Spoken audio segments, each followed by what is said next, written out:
Perrillos, yo creo que Diego López le va a arrancar la cabeza a Volk en el segundo round sin ningún problema. Eso iría si estuviera tontito, ya que es un escenario muy poco probable. Esto si Diego no hizo los ajustes que sugerimos en este video. En este análisis vamos a intentar responder a la pregunta de ¿Diego López tiene lo necesario para ganar y cómo lo puede hacer? Para hacerlo vamos a repasar las siguientes peleas. Primero, Volk contra Topuria. Aquí vamos a ver el mapa de cómo poder ganarle al campeón. Enseguida, Volk contra López. Obviamente vamos a revivir cómo perdió la primera vez y qué ajustes debería hacer en esa segunda parte. Y finalmente, López contra Silva. En ese combate detectamos algunas mejorías importantes y determinaremos si son suficientes para ganarle al campeón o no. Primero, vamos a hablar de las cosas más importantes de Diego López. Yo diría que su poder es lo más preocupante para el equipo de Volk y para cualquiera de la división. Y si puede noquear y despertar a Brian Ortega en la misma combinación, ¿quién no le puede hacer a Volkanovski, que ya lo han lastimado y hasta finalizado así? Y esto lo pudimos ver en la pelea anterior, que Diego consiguió un knockdown en el segundo round y lo pudo lastimar en el cuarto, que esos fueron sus mejores rounds. Ahora vamos a hablar de algunos puntos clave, pero que no son tan importantes como su poder. Primero, sus ganchos. El 86% de los golpes que tira son ganchos. Hasta su recto lo tira en forma de gancho. No se crean, de ese sí lo tira mal. Y por cierto, ese porcentaje me lo acabo de inventar. En las peleas contra Sodiq Yusuf, Ortega y Sabatini son testigos del daño que puede causar con este tipo de ataques. Y por la manera en la que retrocede Volk puede ser mortal. Al final del video tocamos cómo va pasando esta secuencia. Segundo, sus low kicks, a pesar de que casi no las usa, y creo que es una falla de IQ. En el primer round contra Jay Silva, pudimos ver que la conectó varias veces y poco a poco iba haciendo daño. Y contra Volk, por el gran movimiento de pies que tiene, puede ser muy relevante, pero esto lo retomamos en unos minutos más. Y tercero, su grappling. El Brazuca tiene 12 sometimientos, aunque en la UFC nomás tiene uno, pero cuando llega a una posición tan dominante, siempre busca o el sometimiento o castigar. Podemos ver los números que tiene un 26% de golpes significativos en el suelo, y podemos revisitar el primer round contra Jay Silva, cómo lo convirtió en una mina marina en menos de 2 minutos. Y considerando el aguante muy cuestionable de Alexander, y por más que me duela, lo pueden finalizar con Grand Pound, aunque no diría que lo puede someter. Ahora vamos a hablar de algunos puntos negativos o banderas rojas que podemos encontrar en el juego de Diego López. Número 1. Su movimiento de pies, y para mí ese es el más grave de todos. Sus desplazamientos son bastante malos, y como lo mencionamos antes, considerando que es un aspecto fundamental en el juego de Volk, si nada más avanza en línea recta, va a perder peor que en el primer combate. Así de fácil. El campeón va a retroceder, va a atacar a la distancia y va a salir en un ángulo durante toda la pelea. Lo que López puede hacer para corregir esto es presionar con fintas, usar su jab y cortar el octágono cuando Volk se intente mover alrededor de este. En la pelea contra Silva pudimos ver algún ajuste donde cortaba un poquito mejor la reja, y con esto podría hacer algo como lo que hizo Topuria, que empujó a Volk lo más cerca que pudo de la reja, entró con una combinación, ahora sí lo pegó a la pared y lo finalizó con un overhand. Podría implementar este mismo game plan en lugar de perseguirlo en línea recta, y este error nos lleva al siguiente, que se podría argumentar que es poquillo peor. Número 2. Su movimiento de cabeza, el cual es nulo. Jab que tiren, jab que se come. Y eso es muy preocupante porque, aunque Volk no tenga el poder suficiente como para dormirlo, sí creo que lo puede lastimar y finalizarlo con volumen. Esto después de hacerle uno que otro cortesío durante los primeros 2 rounds, que esto sí lo veo bastante probable. Número 3. Sus rectos. Al tener tan buenos golpes curvos, su jab y su recto dejan mucho que desear. En la misma pelea contra James Silva lo pudimos ver. Tira recto como si intentara atrapar una mosca, y esa es la mejor forma de describirlo.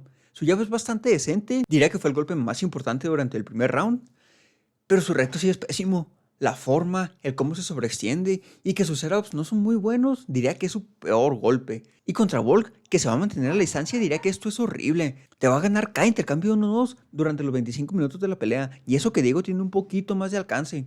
Ahora vamos a hablar de algunos aspectos que me preocupan mucho del campeón, suponiendo que estoy en la esquina de Diego López.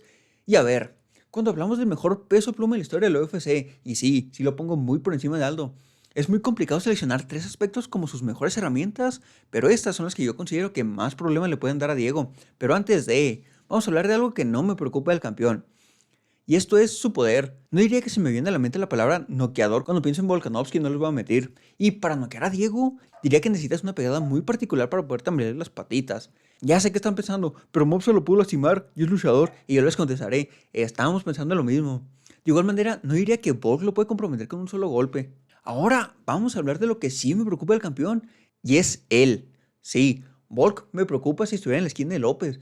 Es un peleador muy completo, pero como lo comenté arriba, vamos a seleccionar cosas que más pueden meter en problemas a Diego. Número 1. Sus desplazamientos. Sus movimientos son muy simples, son retroceder cuando intentan combinar, y cuando terminan nos movemos a los lados. Al atacar nos movemos detrás del jab, low kicks, fintas y cambios de guardia, pero es muy bueno para combinarlo con sus ataques, y a Diego le ganó con eso y con su puro jab.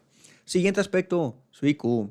Volkanovski es de los peleadores más inteligentes de la historia de la UFC. El único asterisco que yo le pondría a su estilo es cómo retrocede con la mandíbula arriba, que es como lo han lastimado, pero ahí en fuera su manejo en la distancia, cómo entra a la cabina, intercambia y sale sin que lo conecten, también cómo intenta derribos de la nada. Son cosas que muy pocos peleadores pueden hacer. Y a este vato nada más hay dos maneras de ganarle. O lo noqueas, o le sacas 10 kilos de puro músculo y le tomas la espalda. No hay más. Pero si intentas tener una pelea técnica en el centro del octágono, vas a perder sí o sí. Tercer aspecto, lo puede hacer todo. Con eso me refiero a que tiene muy buen striking, su grappling es excelente y diría que es de los pocos peleadores que nadie lo puede someter. Byron Ortega tuvo dos guillotinas bien encajadas, o sea, si lo apretaba un poquito más, le arrancaba la cabeza y el campeón no se rindió. Inmediatamente después de escapar los sometimientos, busca lastimar con Grand and Pound. O sea, la única manera de finalizar a Volk es noqueándolo. Ahora vamos a hablar de cómo veo yo pasando la pelea en los escenarios. Número uno, si Diego gana, lo veo pasando así. Van en el tercer round, Volk sigue manteniendo bien su distancia, pero Diego ha podido atinar varios jabs, low kicks, mermándole un poquito su movilidad. Como a la mitad del round, López presiona a Volk alrededor del octágono, tiene una combinación que falla, pero logra pegar al campeón contra la reja. Tira, cabeza, cuerpo, cabeza, y así finaliza el segundo reinado de Volkanovski.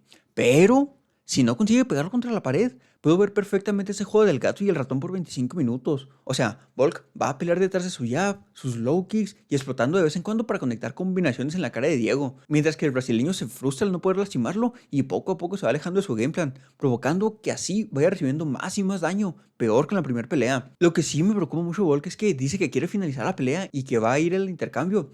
No sé si sea la mejor decisión, considerando que hay una diferencia enorme de poder.